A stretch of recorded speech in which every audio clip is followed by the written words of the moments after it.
আসসালামু আলাইকুম, welcome back to my channel. তোমরা সবাই কেমন আছো? আশা করি ভালো আছো। আল্লাহর রহমতে আমি অনেক ভালো আছি। তো গাইস, তোমাদের মাঝে রান্নার রেসিপি নিয়ে চলে আসলাম। তো আজকে আমি কি রান্না করব সেটাই শেয়ার করব।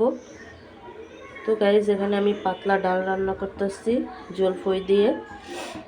তো আজকে আমি মুরগির পা রান্না করব মাংস দিয়ে।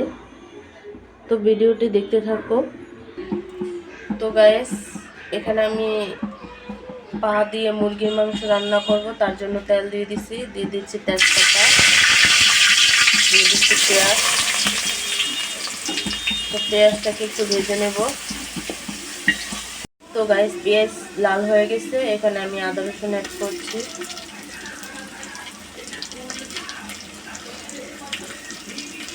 তো গাইস, আদা রসুনটাকে একটু ভেজে নেব ভালো করে।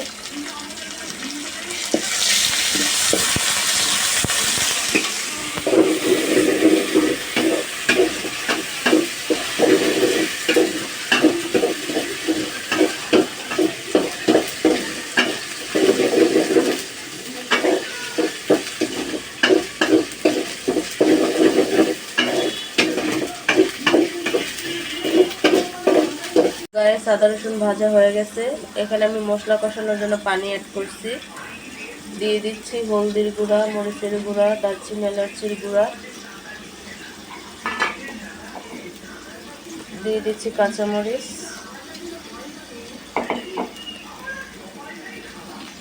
দিয়ে দিচ্ছি স্বাদ মতো লবণ।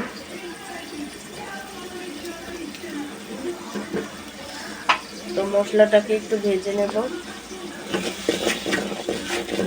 এখানে আমি মুরগির মাংস দিয়ে দিচ্ছি। তো এখন অ্যাড করব গিলা, কলিজি আর পা।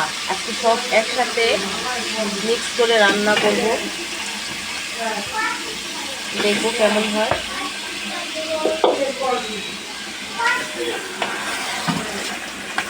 তো সব কিছু একসাথে রান্না করলে অনেক সুস্বাদু হয়, তার জন্য একসাথে সব কিছু রান্না করবো।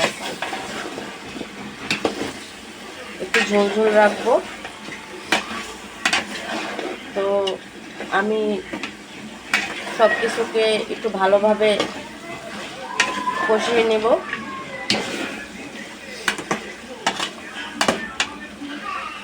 গাইস, মুরগির পা রান্না করা হয়ে গেছে আমার, দেখতেই পাচ্ছ।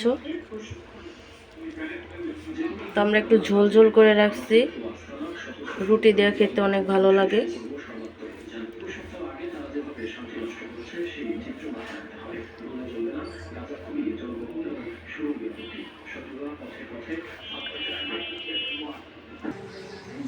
তো গাইস, পা রান্নাটা হয়ে গেছে, মুরগির পা দেখতেই পাচ্ছ।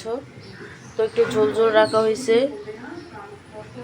রুটি দিয়ে খেতে অনেক সুস্বাদু এই পায়ের তরকারি, কারণ ঝোল ঝোল রাখলে একটু রুটি দিয়ে খেতে ভালো হয়।